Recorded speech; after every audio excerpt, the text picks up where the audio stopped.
Tonight we have with us Ian Moss, RTI coach, and Kira Beckering, school psychologist. Both of them work at Hines and at Gulf Middle School. They have done an excellent job putting together our response to intervention plan, our state plan, and starting to draft services for our district. They're going to spend a few minutes to go over a presentation with the board, and then we'll open up for questions.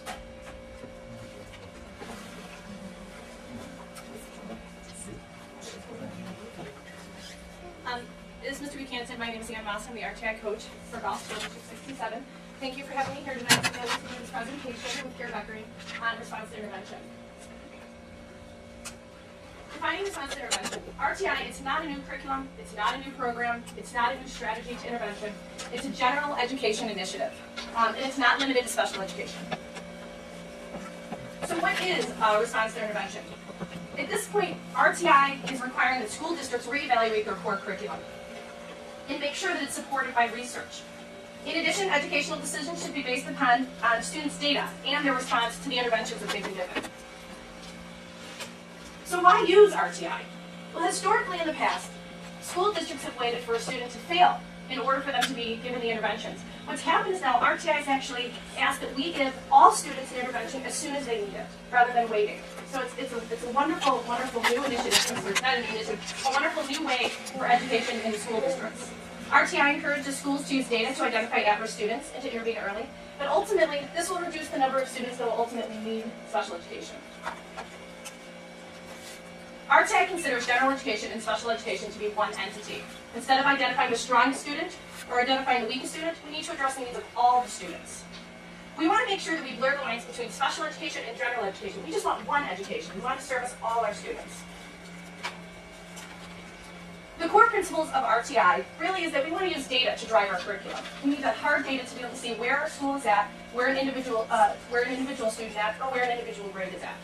We'll be addressing several of these principles in the following slides. So common elements of RTI. There's two. The multi-tiered model, which is a dual-sided pyramid, as well as a problem-solving model, the circle. Here's the multi-tiered model. On one end is the academic systems, and on the other end is behavioral systems.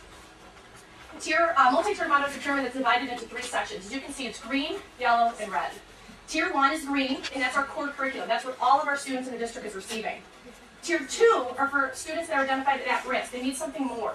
And Tier 3 are students who did not necessarily respond well to the Tier 2 services, and they need more intensive support in smaller group settings. So what does RTI actually look like? Tier 1, the core curriculum, the green part of the pyramid, that should meet the needs of at least 80% of our students. Tier 2, which is the yellow portion, that's going to service 20% of our students who may be at risk, and they need something more than what we're getting in the core curriculum. And Tier 3, which is the most intensive support, would service about 5% of our students. Going into a little bit more detail about the core instruction, is that all students should receive a core curriculum that is aligned to the Illinois state standards. Students should be benchmarked or tested 3 times a year so we can track their progress. Students should receive differentiated instruction within their classrooms so that their needs are met throughout their entire education. Tier 2 students would receive an individualized intervention plan, not special education at this point. This allows the students to learn in a small group setting using research-based interventions as soon as they need them. Tier 3 students would receive the most intensive intervention available. The intervention should focus on a specific skill and be delivered in a very small group setting, such as 2 to 3 students. I'm going to talk a little bit about the problem-solving model. As you can see here, this picture depicts the process of problem-solving, and it can be looked at multiple levels, district-wide, school-wide, and when we're dealing with individual students. And the idea is that first we look at strengths and weaknesses, and that could be, again, throughout the district or on an individual basis. Hypothesize why are these weaknesses evident, why are they apparent, and what should we do about it? What kind of intervention recommendations can we make? And an ongoing evaluation process. Did it work? And if not, start that process over again. What are our strengths and weaknesses? What can we do?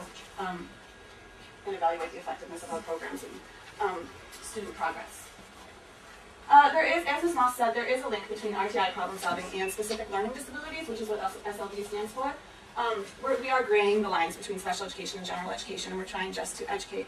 And RTI is a problem-solving process to identify strengths and weaknesses, identify instructional resources that we can implement to educate our students, and it provides data over time for us to evaluate the effectiveness of our programs. And I'm going to go into just a little bit, as briefly as possible, specific learning disabilities and the eligibility process for special education and how RTI plays a role in that. The state has passed some new regulations for the Individuals with Disabilities Education Act, and states are no longer allowed to require the use of the discrepancy model in determining eligibility for special education as a student with a specific learning disability. In the past, it was required that a student showed a 15-point discrepancy between IQ or intellectual ability level and academic achievement. States are no longer allowed to require that. And in addition to this, states are requiring districts to use the problem-solving process and RTI to determine eligibility for support services. School teams are required to document how children respond to specific scientific research-based interventions and curriculum. We must document how a child does not achieve adequately or make sufficient progress in state-approved grade level standards. So on our report cards, ISAT, kind of some of the assessment tools we use throughout the district. And we must consider data that demonstrates appropriate instruction delivered by qualified teachers. And we need to use repeated assessments as opposed to one assessment which says there's currently a discrepancy between this child's ability level and where they're achieving in school, and now we need to say, this is the intervention in place, and over time there's still a gap between this child's achievement and their ability. The state also required all districts in Illinois to submit a plan for implementation and transition to the use of RTI throughout the district. This was required by January 1st, and we have submitted our kind of a blueprint for implementation of the response to intervention model within District 67. And by 2010, we will also be required by the state, although we're beginning this now, by 2010, all districts are required to use RTI as part of the evaluation procedure for specific learning disabilities and special education support services. Okay, how is all District 67 participating in RTI? We have established district leadership teams. We've established building problem-solving teams as well as small grade level teams. We have a weekly problem-solving team to address at-risk students. Our larger teams within the schools help us to analyze data and look at at-risk students. As Ms. Moss said, there's a tiered approach to this. And we have a weekly problem-solving team to address those individual at-risk students at both schools. In addition to this, we've purchased AIMSweb, which is an additional assessment tool which allows us not only to benchmark students and identify students who are at risk or gifted across the spectrum, but also to progress monitor them, so to monitor their progress over time in areas such as reading and math. All students across the district are monitored 3 times a year, in the fall, the winter, and the spring, and any student identified as at risk is monitored more frequently based on their need. We presented to staff the basic principles of response to intervention. During Institute days, we developed Tier 2 supports across the district. And again, we have data teams. We have a data team committee to analyze benchmark data. There's a lot of incoming data, so we created teams to help us sift through that. As well as we are looking at the math and ELL curriculum and reevaluating that to see where strengths and weaknesses lie. Ms. Beckering had mentioned we have submitted our plan to the Illinois State Board of Education. It's a two-year school improvement plan. And implementing RTI is a work in progress. It's going to take some time to actually have it be sustainable in our district. We're in the beginning stages, as are most districts across the state. This particular document was prepared by the leadership team, and it was submitted December 12, 2008. So what are District 67's next step for implementing RTI? We're going to continue using universal benchmark data, such as AIMSweb and MAP. We are going to continue having professional development for our staff on administering AIMSweb, as well as response to intervention. We're going to be using our problem-solving team to identify our at-risk students. We're going to use data teams to analyze the ongoing data. And we're going to consider incorporating an intervention block where we can meet the needs of our at-risk students, as well as an enrichment program for students who need something more than what they're getting in the core curriculum. And we also would like to be distributing response to intervention information to our community members and parents. One of the first agendas in our plan is evaluating our core curriculum. We want to make sure that our core is aligned with Illinois state standards as well as research-based research-based curriculum. We're going to be using instructional planning forms as well as local assessment data to make sure that that's happening. And we're also going to be identifying strengths and weaknesses in math and our ELL curriculum. That's what we'll be focusing on this year.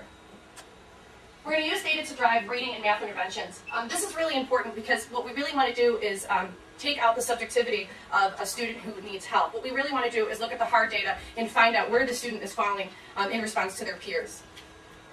And developing reading and math interventions that are based on the need of that particular child. The information that you saw in this presentation about RTI was taken directly from the Illinois State Board of Education website.